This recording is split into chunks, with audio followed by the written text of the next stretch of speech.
A massage chair might seem a bit extravagant, especially these days. 8 different settings, adjustable intensity, plus it's heated, and it just feels so good. Yes, a massage chair might seem a bit extravagant, but when it can come with a car, suddenly it seems quite practical. The all-new 2025 Volkswagen Tiguan, packed with premium features like available massaging front seats, it only feels extravagant. Prime delivery is fast. How fast are we talking? We're talking puzzle toys and lick-pad delivered so fast you can get this puppy under control fast. Pee-pads, cooling mat, peg hammer, fast and fast. And those training TREATS, faster than you can say sit fast. Fast, free delivery. It's on Prime. How long did she work for you? About a month and a half. So, but why don't you pay her the days that she worked that you hadn't paid her? Because the time that she was with me, she was overpaid. This is the plaintiff, Morgan Rookstool. She says she babysat for the defendant's 2 kids, and the woman was very difficult to get along with, to say the least. One day she got mad and accused her of telling her kids to eat poop. The defendant is a hothead who blew everything out of proportion, and she quit.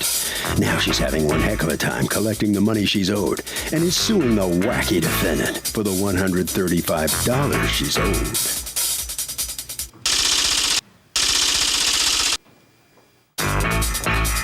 This is the defendant, Dawn Brooke.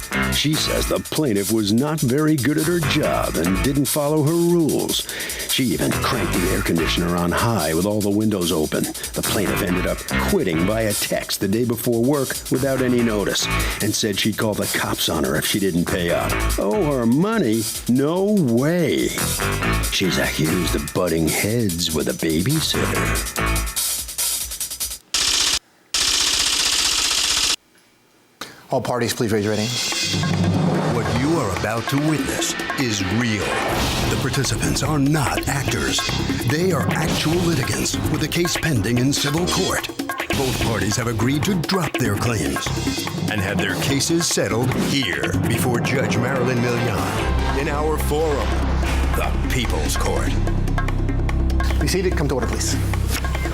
Litigants have been sworn, Your Honor. Thank you, Douglas. Morgan Rookstool, you are suing Dawn Brooke for $135 of babysitting that you say you provided for her children that she has not paid you for. Tell me what's going on. So I started working for Mrs. Brooke on June 15th was my first day. It didn't last very long working for her. She was very nice the first time I met her. Everything went wonderful. We went there on the June 9th to meet. He went with me. It was all good. Where were you going to be babysitting? I babysat at her house. And how many children? 2. And you were going to be able to bring your baby as well? Yes. How old's your baby? He will be 2 October 3rd. Okay. And how old are her kids? She has a 4-year-old and a 7-year-old. Okay. So they were both there. Everything was fine. I mean, then we would get into problems. Like the first time I worked for her, I asked her to write me a guideline. Like when we went and we met her, I asked her to write a guideline because I told her, if there's an emergency, the kids can come stay at my house. I have a guest bedroom, they can come here. If I'm gonna be your babysitter, I'm gonna go all out and be your babysitter. You can call me whenever. So I told her, I just need a guideline because I don't know you, I don't know your kids, I need a schedule. I don't know anything that you do. I never got a schedule, none of that. So I asked her to do that, and it was like she would come home, she would text me, she would just be rude about everything. And I told my mother-in-law, I said, next time she's rude to me, I can't take this anymore. Is that just the way she is? She's rude, or was it something according specific to against her you? husband, she's not a people's person. That's what her husband said to me. Okay. She's not a people, because I tried going to him. I tried everything that I could do to. How was she being rude? Do you want to see the messages I have? I have plenty.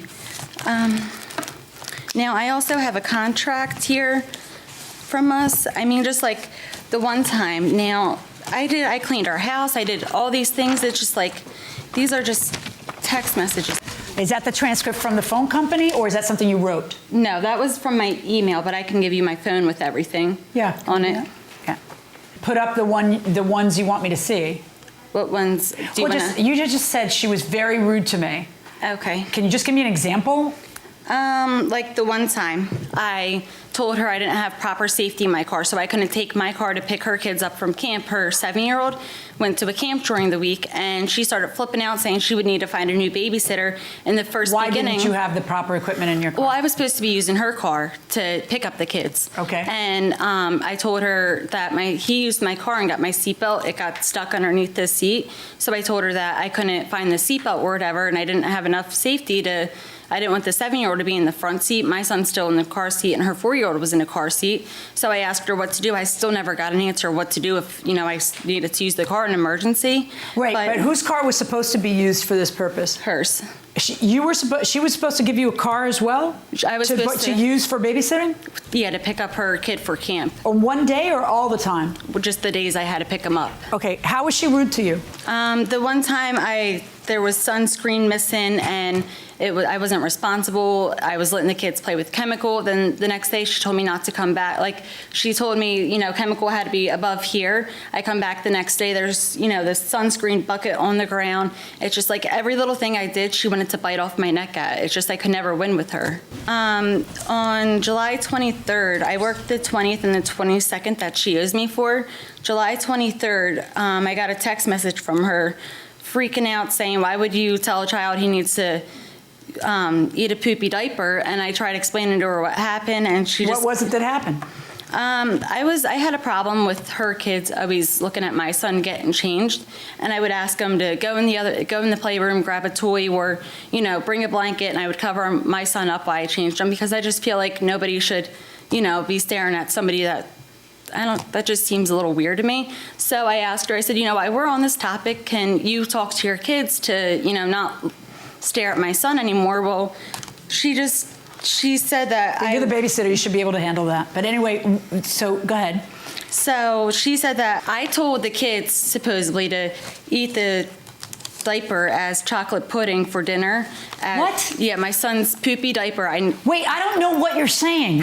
So who said what? I told the kids supposedly to eat. Did you? No. What had happened? But she accused you of doing that? What had happened was I was changing my son. He had poop, and the 4-year-old said, "Are we going to make Maddie eat that when he's done?"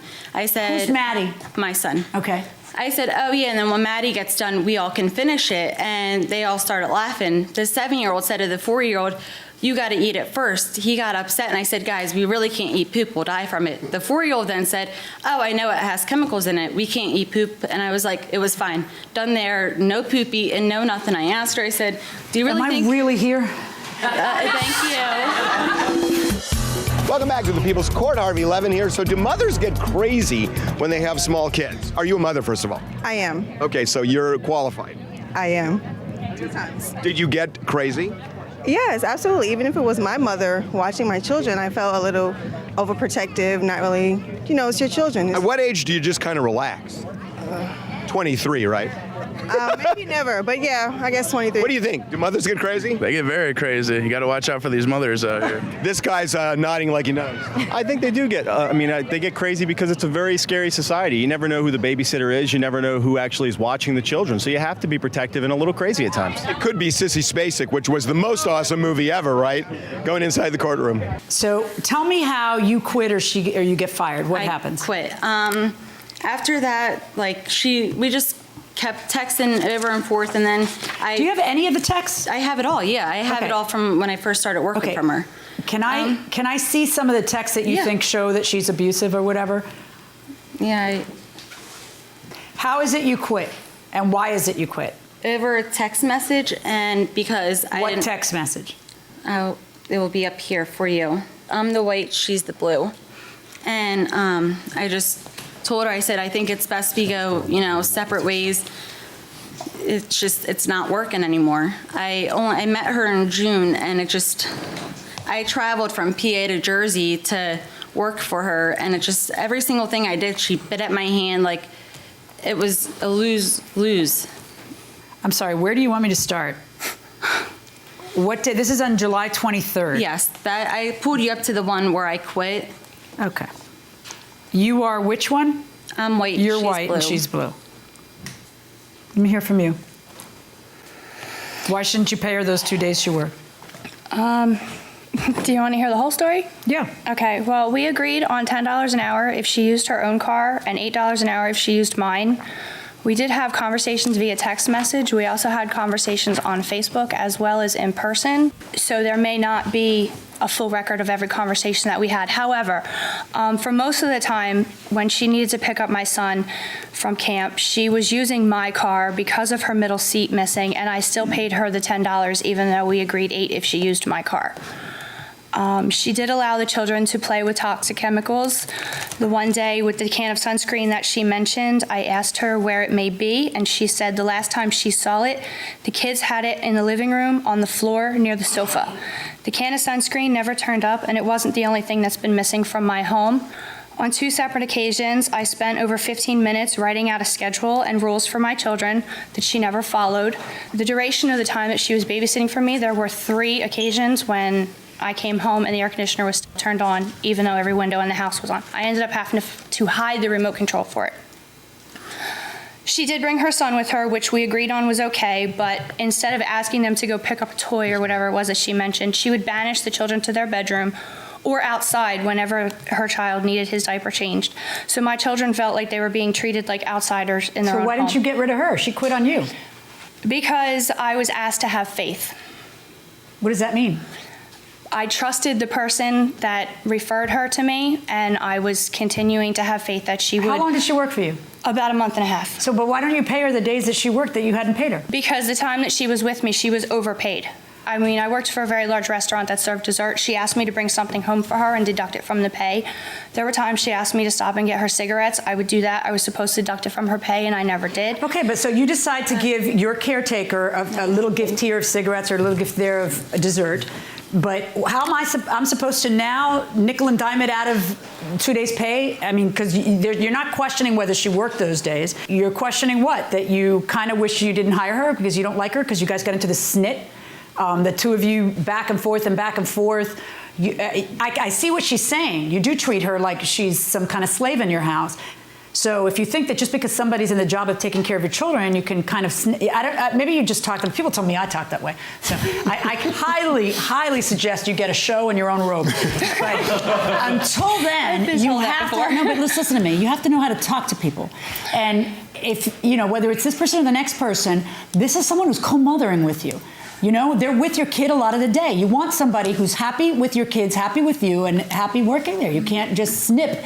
And let me just say, this is not a form of communication, okay? It's a headache. No, it's the devil incarnate, okay? It's garbage. When it's important, you don't text somebody, because if you text me, you could be texting me, I don't know why you always do this. You know, there's no reason to be nasty. Or you could be texting me, I don't know why you always do this. You know, there's no reason to be nasty. I don't know what you're saying, so I'm gonna put my own spin on it. It's just bad. This is why we're here. But the reasons that you're giving me are not a reason. May I continue? Yeah, but continue, there's more. Okay. Yeah, there's more. I've been told by several of my neighbors, as well as my landlord, who would periodically stop by, that my children were left outside unattended to play. I have no idea where she was at the time. When did your landlord tell you that you wouldn't have fired her and called child services? Because I can't help but notice she quit on you. I know. I was in a very, very bad situation. Oh, so it was okay if she left a 4-year-old unattended outside? No, ma'am. No, it makes it sound like you're completely making stuff up to not pay her. You know what? I'm done with you. $135 verdicts for the plaintiff. Thank you, Your Honor. All right, so this is the defendant losing this case and not looking good while doing it. What's your reaction to this? Well, I didn't get to give my whole side of the story. If I had, then, you know, maybe she would have had a different idea. Spending $1,000 on my electric bill because my air conditioner was left on while my windows were open is a little bit ridiculous. All right, you think you're a little bit hard to work for? I don't. I've been a waitress for 20 years. If I wasn't a people person, I'd be broke. Okay. All right, right down this way. Thank you very much. All right, step on in here. And when did you first know this wasn't going to work? The second time I met her. I knew it wasn't. She was just always disrespectful, and she nitpicked at every little thing. So I told my mother-in-law over here that next time she was nasty to me, I was done and I was leaving. She lies about everything. Well, why'd you take the job in the first place? My aunt used to work with her, so my aunt referred me, and I felt like I had to do, not had to do it, but I didn't get work. This, the first time you met her, you didn't have a feeling? No, she was so nice, so sweet, put this little bubbly act on, and then she's turning into the devil. I was like, Harvey? get me out of here. So real quick, if you get stiffed on your salary, most states have a labor commission, and they can actually resolve these disputes short of going to court. It's the State Labor Commission. That will do it for this case. Litigants for the next case on the way into the courtroom right now. Mint is still $15 a month for premium wireless. And if you haven't made the switch yet, here are 15 reasons why you should. 1, it's $15 a month. 2, seriously, it's $15 a month. 3, no big contracts. 4, I use it. 5, my mom uses it. Are you playing me off? That's what's happening, right? Okay, give it a try at mintmobile.com/switch. Upfront payment of $45 for 3-month plan, $15 per month equivalent required. New customer offer first 3 months only. Then full price plan options available. Taxes and fees extra. See mintmobile.com. This message is sponsored by Greenlight. With school out, summer is the perfect time to teach our kids real-world money skills they'll use forever. Greenlight is a debit card and the #1 family finance and safety app used by millions of families, helping kids learn how to save, invest, and spend wisely. Parents can send their kids money and track their spending and saving, while kids build money confidence and skills in fun ways. Start your risk-free Greenlight trial today at greenlight.com/Spotify. That's greenlight.com/Spotify. This is the plaintiff, Joshua Valdez.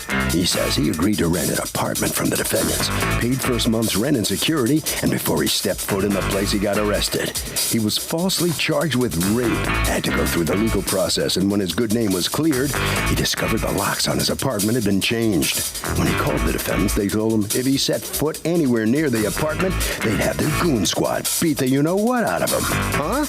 He's suing for the $5,000 he's owed for rent and security since he never lived there.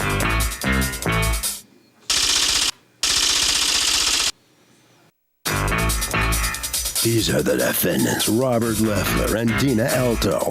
Dina says she rented the apartment to the plaintiff and his cousin, and when the plaintiff got arrested, the cousin backed out of the apartment because he wasn't going to be able to afford it on his own. Then she ran the plaintiff's name and discovered he'd been arrested for a sexual assault. She has 3 other families living in the building, and there's no way she would put them in that kind of jeopardy. They're accused of not returning monies owed. All parties, please raise your right hands. Welcome back to the People's Court. Next case on the docket, the plaintiff rented an apartment from the defendants. But before he moved in, he was arrested for rape. He says it was a bum rap, and he was cleared of all charges, but he still couldn't move in. Now, the defendants say they weren't going to take a chance. Short and simple. It's the case of you're a criminal and you can't live here. Thank you, Douglas. Joshua Valdez, you are suing Robert Leffler and Dina Alto. Yes, ma'am. For $5,000, $27.90 of it money that you paid them in rent and security deposit and you didn't get to move in, and the rest of it for aggravation and defamation. All right, tell me what's going on. I was on Craigslist looking for an apartment. I found an apartment right up the street from my mom's house, so I was like, this is perfect. Right down the street, I can go to my mom's house all the time, whatever. I went to see Mr. Leffler so he could show me the apartment, and I liked it. So I came back maybe 2 hours later with the money that he asked for, $2,790. I got all the receipts right here for all the monies. Let me see.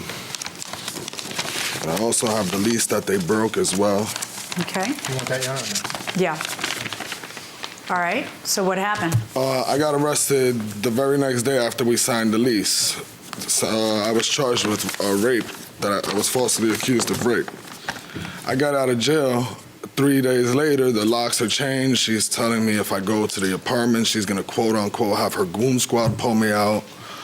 Or just all kinds of threats. And I was completely civil, and it got to the point where she told me, I'll only give you $1,200 back. Out of $3,000, $1,200 is not good enough. I work very hard for my money. So I took it to court. What's going on? Who of you wants to address me? First and tell me what's going on with Your this. Honor, I first met him, as he said, when he came with his cousin, we asked him. Cousin? He didn't say anything about a cousin. You got a cousin with you? Yes, I did. I have my Who's the cousin? Where is he? He was going to move in with me, but after all this, he said he just didn't want anything to do with it. Where is he? Why isn't he here? He didn't want anything to do with any of this. Okay, are they both on the lease? Yes. All right, go ahead. Well, Dina then met with them.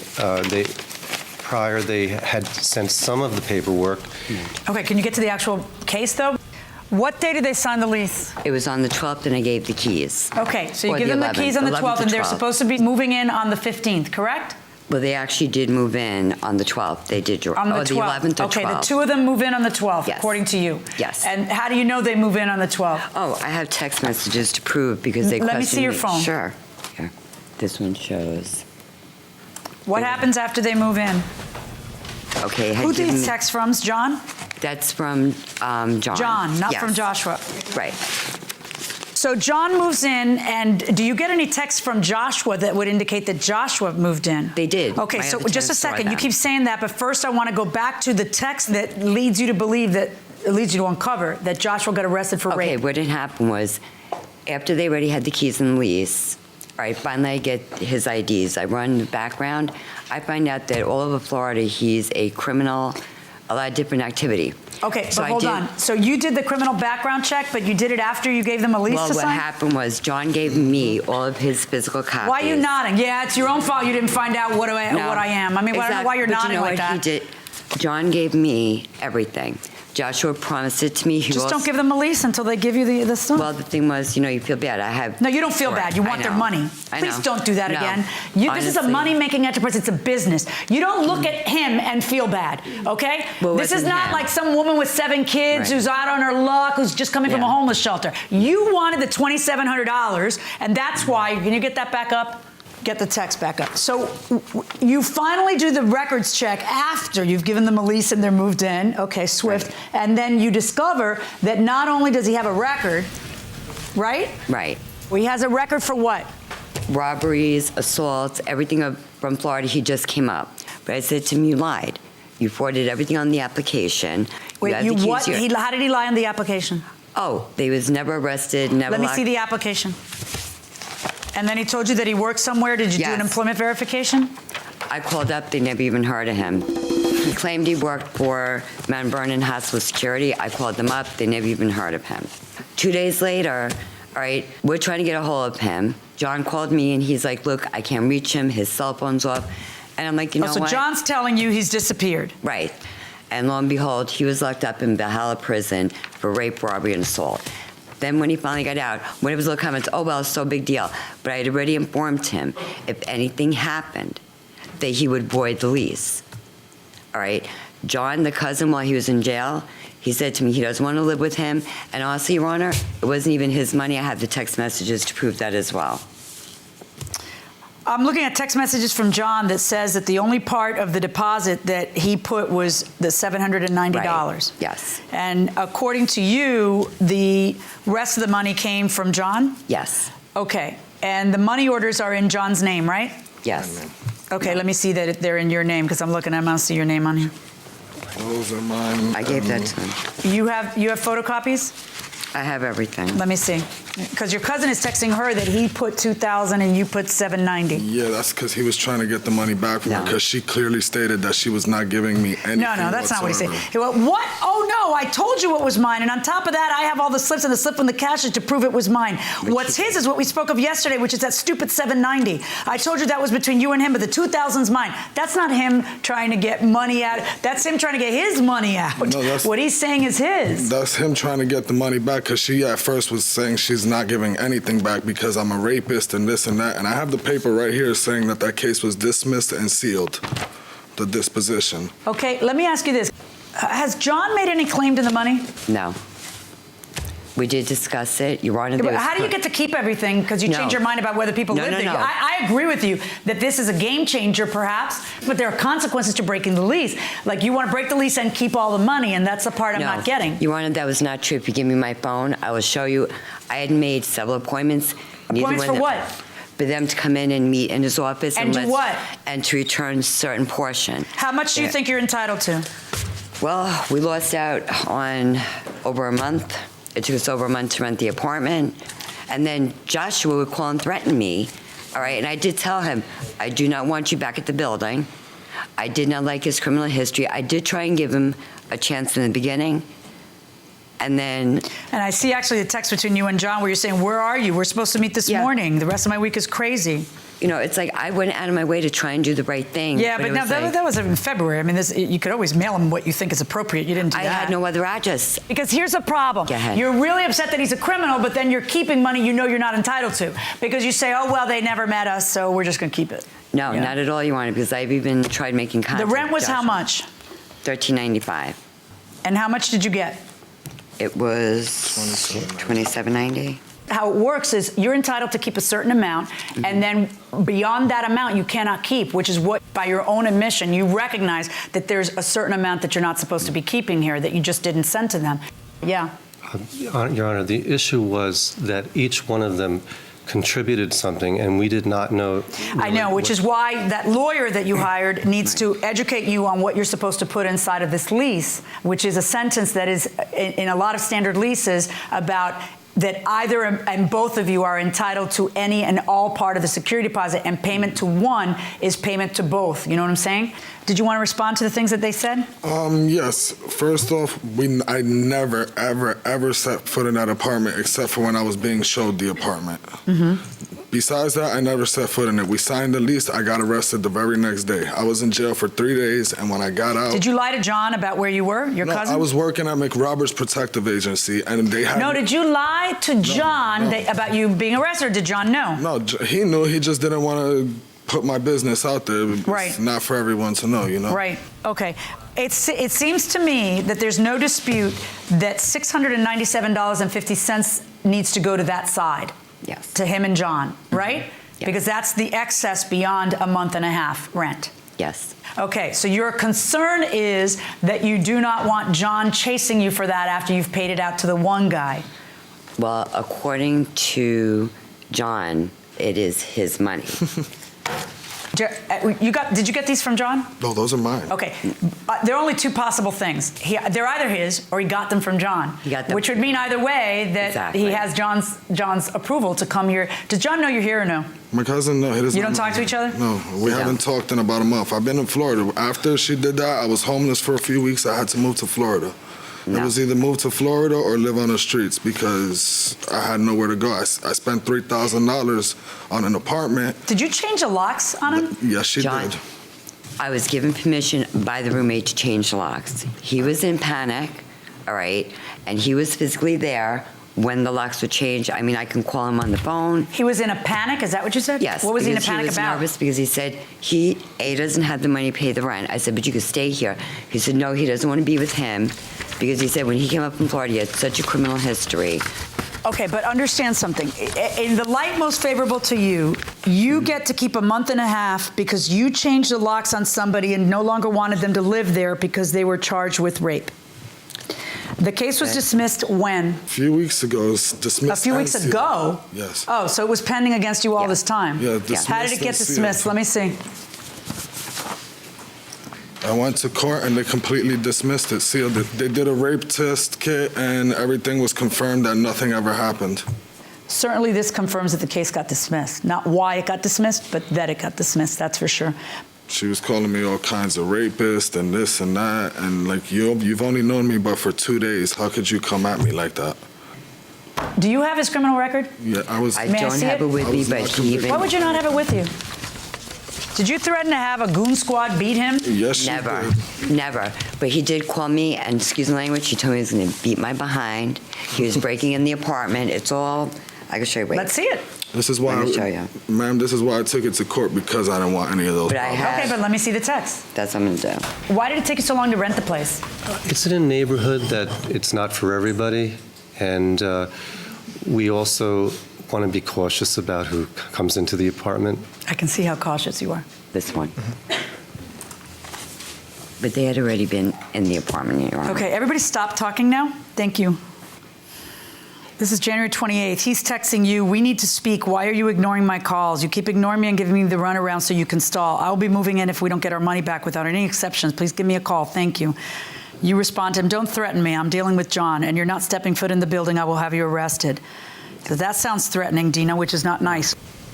I'm not one who threatened you. I am dealing with John, and the lease is voided. He responds to you, Dina, me getting locked up had nothing to do with our agreement to rent the apartment. You changing the locks on us is totally illegal. You know, one guy can't give you permission to lock out another guy. They both have access to the place. So you either were justified in doing what you did or you weren't, but the one guy can't make you justified. Court's in recess. All rise. So if he wasn't convicted of rape, does the landlord have to let him in if he signed the lease? Yes, he has to, because rape has nothing to do with the lease. What if he lied in the application, which he did, and said he was never arrested and he was? Can the landlord then keep him out? No, he was still not convicted, so therefore he signed. But if it says, were you arrested, and he says no, technically he lied, right? Yes, technically. Can they then kick him out if they find out that he lied? I would have to consult my lawyer.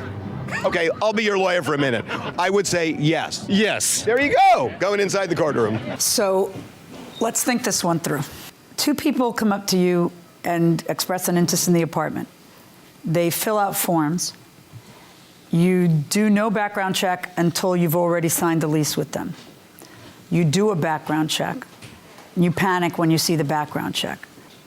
You don't have the background check to show me, so I did my own background check. And I am definitely seeing burglary, yes, and that was dropped. When it says null prost, that's a fancy Latin word for we're not going to prosecute. They dismissed it. So you have to be able to tell what's a conviction, what's not. Or maybe not. Maybe you just don't want anybody who's getting arrested all the time, because either he's really unlucky and he keeps getting charged with stuff like burglary that he didn't do, or you just don't want him. Now, I totally understand that you might say, I don't want a guy with this record, much less just got picked up for rape, living in my units. The problem we have is that you don't just decide that. You decide that and then you keep the money. You change the locks and then you keep the money, okay? So let's figure out who's breaching. Where in your lease does it say you may not be arrested for a crime, and if you are, you have no place to live and I get to change locks? Well, Your Honor, there is a conduct issue. Mm-hmm. Right, and it is in lease, and I'll point it out to you. Okay. It is 15, number 3. Landlord may give 5 days written notice to tenant to correct any of the following defaults. 3, improper conduct by tenant or other occupant of the apartment. Okay, tell me what improper conduct by him as a tenant you gave him 5 days notice of. I actually gave it to John. Okay, you got to stop this. I'm just going to tell you how it is, all right? The bottom line is you locked him out, and he is one of the tenants there. A lockout in your state is criminal. It's a misdemeanor. You now should be having a criminal record. Do you understand? You cannot do a lockout. You don't get to turn around and say, you can't move in, I'm locking you out, and by the way, I'm keeping your money. Those aren't your options, okay? They're just not your options. Now, the next question is, you're worried because there's 2 people, and who do you pay the security deposit to? The person here with all of the proof that it was his deposit is him. Therefore, he's proven in this court that he's the one with the receipts for the money, and I'm ordering the money to be returned to the plaintiff in the amount of $2,790, not your aggravation or defamation, just the $2,790. Okay? That's my judgment. Good luck, folks. Well, the judge finds the defendant acted illegally. Come on in here, and so therefore you lose this case. So why did you take the actions that you did? Do you regret doing that now? No, honestly, I don't, because there wasn't. Well, you realize they weren't legal, though. Well, technically, in a way, I had already had a prior conversation with him once his history was found out. You can't just void the contract. All right. Go right down there, and let's see what the plaintiff has to say. All right, come on out here. No aggravation or the other stuff, but you get the money she owes back. Yeah, I just didn't want any of this altercation to begin with. I just wanted my money and to go our separate ways. You were spending so much time in courts with. So how has the false accusation affected your life? It hurt me a lot. I mean, I was homeless for a little minute because of it. So you're starting over? I had to start completely over. And how's it going? Not so well. I mean, it's better than being homeless, though. So. Okay. All right. Harvey? You know, there's a maxim in the law called the law abhors forfeitures, which basically means if there is any way to construe a deal where somebody doesn't just automatically forfeit money, the judge will construe it that way. They don't like people to just automatically give up money. That will do it for this case of litigants. For the next case on the way into the courtroom, right now. Make your next vacation unforgettable on Royal Caribbean's newest ship, Star of the Seas. It's everything you've loved about every family vacation you've ever been on, with mind-blowing thrills at the largest water park at sea, 7 onboard pools for every level of chill, more than 40 ways to dine and drink, and even more to enjoy at our award-winning private island, Perfect Day at Coco Cay. This is the new Star of the Seas. Click or tap the banner to find out more. This is the plaintiff, Mitchell Berger. He says he and the defendant had an agreement to sell his trailer, but the guy double-crossed him and sold it on his own. That's not fair because he put a lot of time and effort into advertising the trailer, and he even had a buyer lined up with the cash in hand. The defendant can't be allowed to get away with cheating him out of his fair share, so he's suing for the $562 he's owed.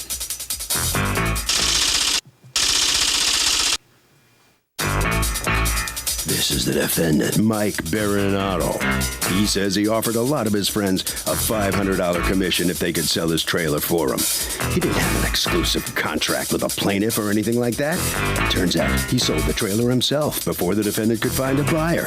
Now the guy thinks he's still entitled to $500? Please. He's accused of being a two-timing double-crosser.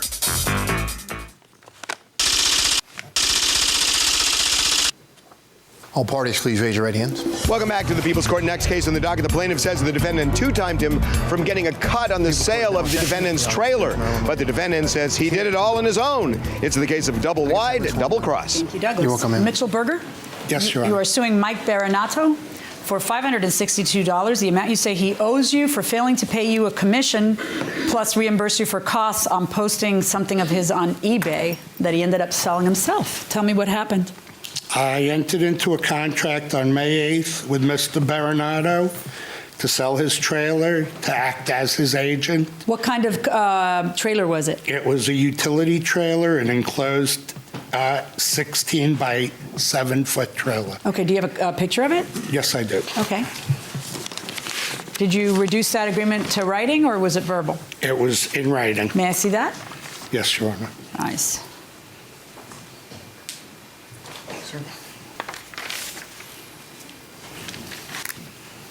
Actually, what this says is that anything you sell it over $4,000, first expenses are taken out, and then the rest of that is shared 50-50. Yes. Okay. Minus anything over $4,000 minus expenses will be shared 50-50. Yes. All right, so go on. I had the trailer sold for $5,000. I listed it on eBay. I have a copy of the listing. And How much did it cost you to list it? $62. Okay, so go on. I have a receipt for that as well. May I see that? Yes, Your Honor. Okay. Okay, so that kind of means that you should be, all right, so what you're saying is you had it sold for $5,000, that's a $1,000 profit. Yes. But then when we take away the $62 in expenses, we're left with $938 that's supposed to be split, divided by 2. Get it? Like you're adding 62, but you should be subtracting 62. All right, so you want your $469. Yes, Your All right, and so when you call him about the that you had it sold for $5,000, I assume you thought he was going to be happy. How much later was that, by the way? June 3rd. June 3rd, and you had entered into this agreement with him on May 8th. May 8th, and the agreement was for 60 days. Yes. So I thought I had ample time. Sure. So how do you reach him to tell him I got it sold for $5,000? I called him. I've left messages. Mike, I have it sold. Please call me back. Mike, it's sold. Call me back.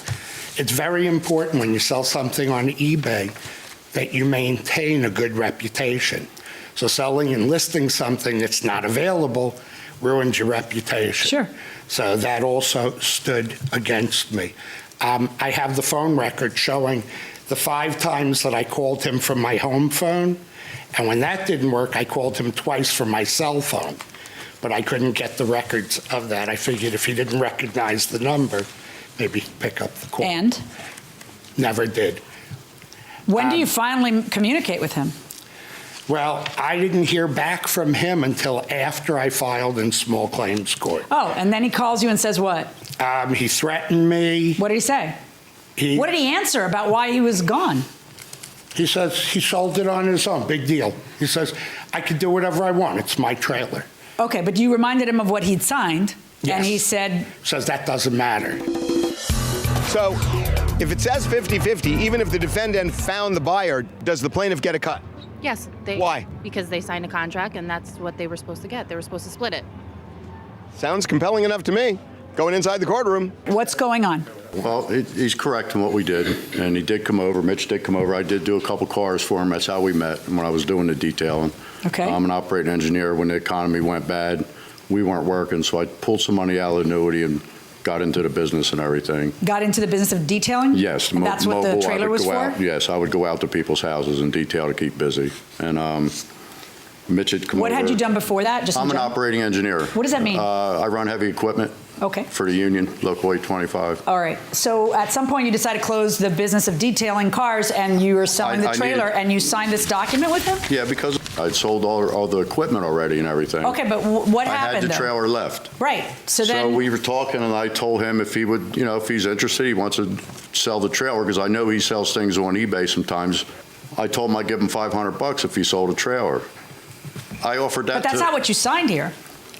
What you signed here is anything over $4,000 minus expenses will be shared 50-50. So if you sold it for $6,000, yes, you'd be paying him $1,000 minus 62. That would work out. But the thing is, I told him in the beginning that I was still selling my trailer. It wasn't exclusive to sell the trailer. Okay, wait a second. So On our what you're saying contract- is, despite the fact that you signed this contract, that it's not exclusive? He didn't have the exclusive right to sell the trailer. I told him I had other people trying to sell a trailer. I was trying to sell my own trailer. Okay, but hold on one second. This agreement is between Mike Baranato and Mitchell Berger as agent to sell the item in question.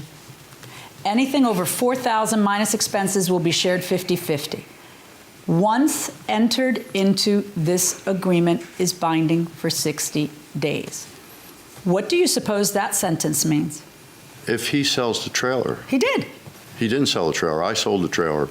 I sold the trailer on May 20th. Who's it binding on for 60 days? If you were to try to sell your house and you had a realtor, and then you turned around and say, well, you didn't sell it, I sold it behind your back, the realtor would look at you, sue you, and then win, because you have an agency contract. You're telling me to interpret this as meaning what? It's not binding on you? Once entered into this agreement is binding for 60 days. What do you think that means? Well, in our conversations and all, though, he knew we didn't have an exclusive. So, Who's it binding on? It can't. You can't force him to sell it, so it can't be binding on him. The only guy it could be binding on is you. I guess it is binding on me. Yeah, I guess it is. Verdict for the plaintiff in the amount of $469. Okay. Good luck, gentlemen. Thank you, Your Honor. Well, there's the defendant just now. Boy, what just happened there at the end? What did you learn there? I learned, just to look at it a little bit closer. I didn't think he had an exclusive to sell the trailer. I mean, I made that offer to a lot of people. Mitch put it in writing, and I guess the way it's worded there with the binding thing, judge is right. I mean, I have no complaints. And Mitch is a nice guy. I mean, it's not going to cause a friendship or anything like that. It's just something that happened. And all right. There we go. All right, fair enough then. All right, good luck with Thank you. good luck with everything. Putting it in writing is a very, very good idea. I learned Step that on in from here. watching the People's Court. That's rule number one. Rule number one, yes. Good. And the friendship between the two of you guys? I have no problem with that. All right, very good. He's a nice guy. I'm glad watching People's Court paid off for you. It really did. Thank you. Harvey? So if you make a deal with somebody to sell somebody's property and you have a contract that says you get a cut, it doesn't matter which of you sells it. If the contract says you get a cut, you get a cut. This episode is brought to you by FX's Alien Earth, the official podcast. Each week, host Adam Rogers is joined by guests, including the show's creator, cast, and crew, in this exclusive companion podcast. They will explore story elements, deep dive into character motivations, and offer an episode-by-episode behind-the-scenes breakdown of each terrifying chapter in this new series. Search FX's Alien Earth wherever you listen to podcasts.